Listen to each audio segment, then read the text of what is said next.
మన చిన్నప్పుడు పల్లెటూరులో దొరికిన పాలు ఇప్పుడు సిటీలో దొరకటం లేదు. మా ఇంట్లో దీని గురించి మాట్లాడుకుంటున్నప్పుడు కంట్రీ డిలైట్ గురించి తెలిసి ఉన్నత ప్రమాణాలు ఉన్న ల్యాబ్స్ లో టెస్ట్ చేయించి రోజు రిపోర్ట్స్ ని యాప్ లో అప్డేట్ చేస్తారు. వాళ్ళ విధానాలు చూసి సంతృప్తి చెంది ఇలా రికమెండ్ చేస్తున్నాను.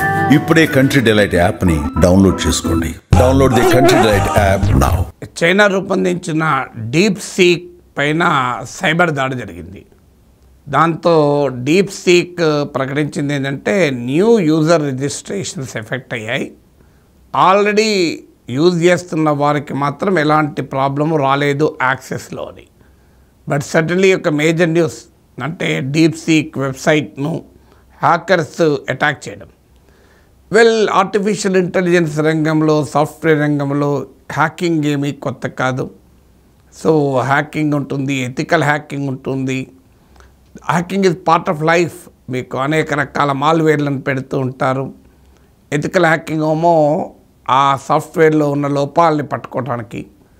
రైవల్స్ నుంచి అటాక్ ఉంటుంది, మ్యావరిక్స్ నుంచి అటాక్ ఉంటుంది. ఈవెన్ చాట్‌జీపీటీ లాంటివి కూడా సైబర్ దాడులకే అతీతం కాదు. పెద్ద పెద్ద ప్రభుత్వాల వెబ్సైట్లు, పెద్ద పెద్ద కంపెనీస్ యొక్క వెబ్సైట్లను కూడా టార్గెట్ చేస్తూ, డిఫెన్స్ డిపార్ట్మెంట్లను కూడా టార్గెట్ చేస్తూ సైబర్ దాడులు జరుగుతూనే ఉంటాయి. అందువల్ల సైబర్ దాడులు ఏమీ ఈ ఇండస్ట్రీ కొత్త కాదు. కానీ ఇక్కడ డీప్ సీక్ పైన జరిగిన సైబర్ దాడికి ఉన్న ప్రత్యేకత ఏంటంటే ఇది ఎవరు చేసుంటారు? ఏదైనా ఆగంతకుల పైన? పైకి మాత్రం దీని నుంచి భారీగా ఎఫెక్ట్ అవుతున్నది అమెరికా అధ్యక్షుడు Trump it's a wake up call అన్నాడు. మనందరము ఆలోచించాలి అన్నాడు. Tech industry including open AI founder అయిన సామ్ ఆల్ట్మాన్తో మొదలుకొని అందరూ బహిరంగంగానే స్వాగతించారు. ఈ కాంపిటీషన్ మేము ఆహ్వానిస్తున్నామని. బట్ ఈ సైబర్ దాడికి ఎవరు పాల్పడి ఉంటారు, దీని వెనకాల ఎవరు ప్రోత్సాహం ఉండి ఉంటారని. కారణం ఏంటంటే ఆర్టిఫిషియల్ ఇంటెలిజెన్స్ రంగంలో వేల కోట్ల డాలర్ల ఇంట్రెస్ట్ ఉంది, బిజినెస్ ఉంది. అందుకే ఓపెన్ ఏఐ ఒక నాన్ ప్రాఫిట్ వెంచర్గా మొదలై ప్రాఫిట్ కమర్షియల్ యాక్టివిటీగా చాట్‌జీపీటీ ఎమర్జ్ అయ్యాక Suchir Balaji whistle blower raise అయ్యాడు. ఆర్టిఫిషియల్ ఇంటెలిజెన్స్ కంపెనీస్ అనుసరిస్తున్న అనెథికల్ ప్రాక్టీసెస్ అంటూ ఆయన రైజ్ చేశాడు. న్యూయార్క్ టైమ్స్కు ఇంటర్వ్యూ ఇచ్చాడు. న్యూయార్క్ టైమ్స్ కేసు వేసింది ఓపెన్ ఏఐ పైన. సుచిర్ బాలాజీని విట్నెస్గా పెట్టారు. ఆ తర్వాత అనుమానాస్పద స్థితిలో సుచిర్ బాలాజీ మరణించాడు. అది సూసైడ్ అని శాన్ ఫ్రాన్సిస్కో పోలీస్ చెప్తుంటే కాదు, ఖచ్చితంగా ఇది మర్డర్ అంటూ ఓపెన్ ఏఐ పైన, మైక్రోసాఫ్ట్ పైన సుచిర్ బాలాజీ మదర్ తీవ్రమైన ఆరోపణలు చేసింది. It doesn't look like a suicide అంటూ ఇలాన్ మస్క్ వ్యాఖ్యానించాడు. కానీ ట్రంప్ ప్రెసిడెంట్ అయినా, ఇలాన్ మస్క్ దగ్గర సన్నిహితులైన సుచిర్ బాలాజీకి అయితే న్యాయం జరిగే వాతావరణం కనబడలేదు. ఎందుకంటే ట్రంప్కు సుచిర్ బాలాజీ కాదు కావాల్సింది, ట్రంప్కు బిగ్ టెక్ కంపెనీస్ కావాలి. Suchir Balaji mother Sam Altman మీద అయితే కంప్లైంట్ చేసిందో, సామ్ ఆల్ట్మాన్ ట్రంప్ ప్రమాణ స్వీకారంలో ముందు వరుసలో కూర్చున్నాడు. ఈవెన్ ట్రంప్ క్యాబినెట్ మంత్రుల కన్నా కూడా ఈ బిగ్ టెక్ కంపెనీ సీఈఓలకు పెద్దపీట వేశారు వైట్ హౌస్లో. చదువుతోనే సమాజంలో మార్పు సాధ్యమని నమ్మిన వ్యక్తి, మారుమూల గ్రామంలో పుట్టి వేలాది మందిని మేధావులుగా తీర్చిదిద్దిన విద్యావేత్త, మనలో ఒక్కడు మల్క కొమురయ్యకు టీచర్స్ ఎమ్మెల్సీ ఎన్నికల్లో మొదటి ప్రాధాన్యతగా ఓటేద్దాం, గెలిపిద్దాం. ఆ తర్వాత సామ్ ఆల్ట్మాన్ ఓపెన్ ఏఐతో కలిసి, జపాన్కు చెందిన సాఫ్ట్ బ్యాంక్ ఒరాకిల్తో కలిసి ట్రంప్ ఏకంగా $500 బిలియన్ ఆర్టిఫిషియల్ ఇంటెలిజెన్స్ యాక్టివిటీనే ప్రకటించాడు. సో అందువల్ల ఇది ఏమి న్యాయం జరుగుతుందా సుచిర్ బాలాజీకి అనేది బిగ్ క్వశ్చన్ మార్కే. ఈలోగా చైనా కంపెనీ డీప్ సీక్ రంగంలో దిగింది. డీప్ సీక్ క్లెయిమ్ ఏంటంటే కేవలం $5.6 మిలియన్ వ్యయంతో మేము డీప్ సీక్ రూపొందించామని. మార్కెట్ వర్గాలు చెప్పేది deep seek is equally competent compared to ChatGPT or Meta Llama or Google Gemini. లేదు, ఈవెన్ మోర్ కాంపిటెంట్ అనే వార్తలు వస్తున్నాయి. ఏదన్నా ఇట్స్ ఎ మార్కెట్ కాంపిటీషన్ మాత్రం బిగ్ టెక్ కంపెనీస్కి ఇస్తుంది.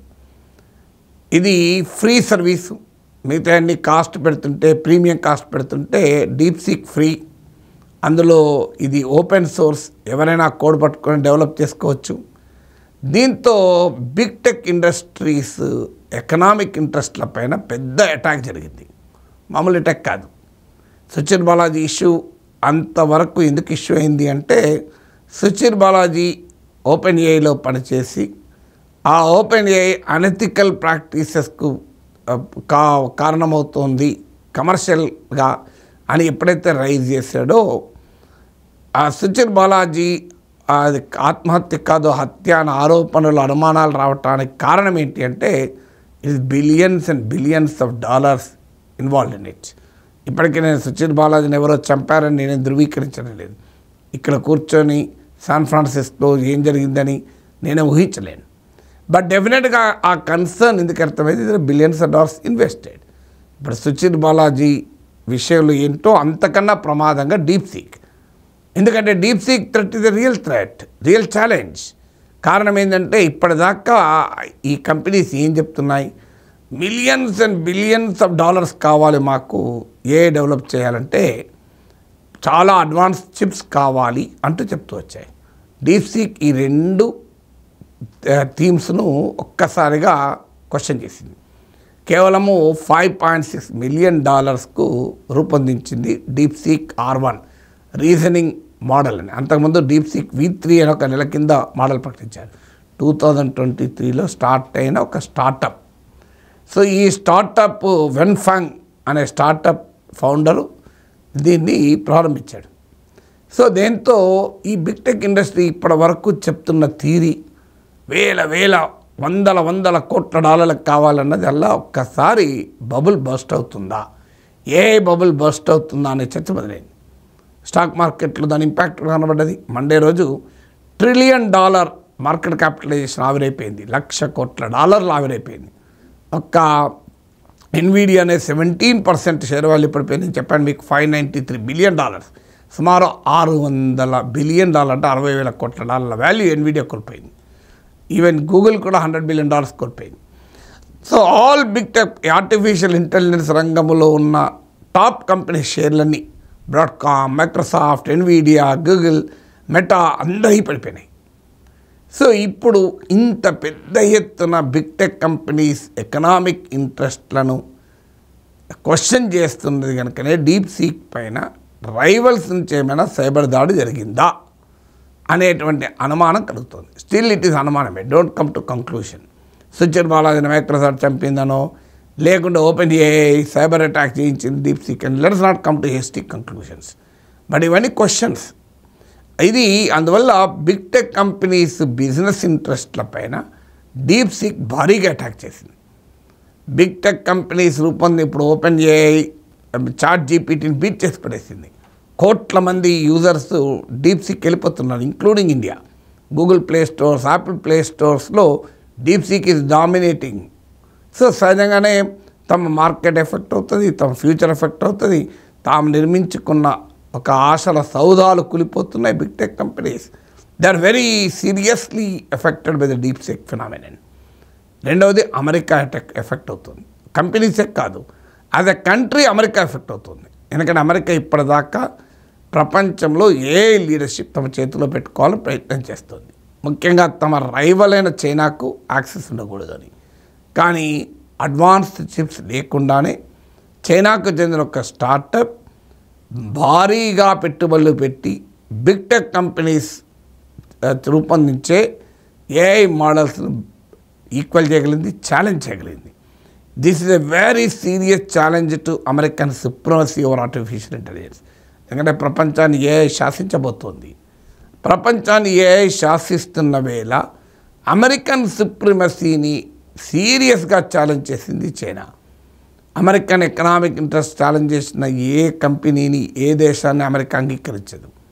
యూరోలో ఆయిల్ ట్రేడ్ జరుపుతా అనే సద్దాం హుస్సేన్ మొదలు పెడితే డాలర్ ఆధిపత్యానికి ప్రమాదం ఏర్పడుతుందని ఇరాక్పై అమెరికా యుద్ధం చేసి ఏకంగా సద్దాం హుస్సేన్ తొలగించింది, కల్నల్ గడాఫీని తొలగించింది, సిరియాలో బషార్ అల్ అసద్ కూల్చడానికి కారణమైంది.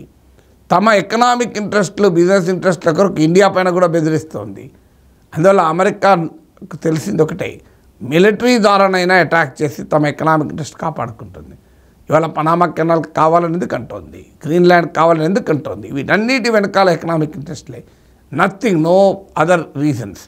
అందువల్ల చైనా అమెరికన్ సుప్రమసీకి, అందులో అత్యాధునికమైన ఆర్టిఫిషియల్ ఇంటెలిజెన్స్ రంగంలో 2 రకాలుగా అటు చీపర్ ఫ్రీ వర్షన్స్ను లో టెక్నాలజీతో చైనా రూపొందిస్తే అమెరికన్ సుప్రమసీకి ఏం కావాలి?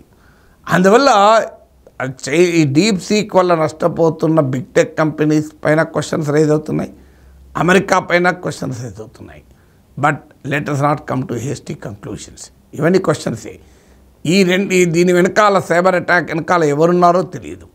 కానీ from Suchir Balaji to deep seek, as AI bubble threatens to burst, ఈ క్వశ్చన్స్ ఆన్ మొనోపలి చేయాలనుకుంటే కంట్రీస్ పైన, కంపెనీల పైన ప్రశ్నలు మాత్రం అనివార్యంగా వస్తున్నాయి.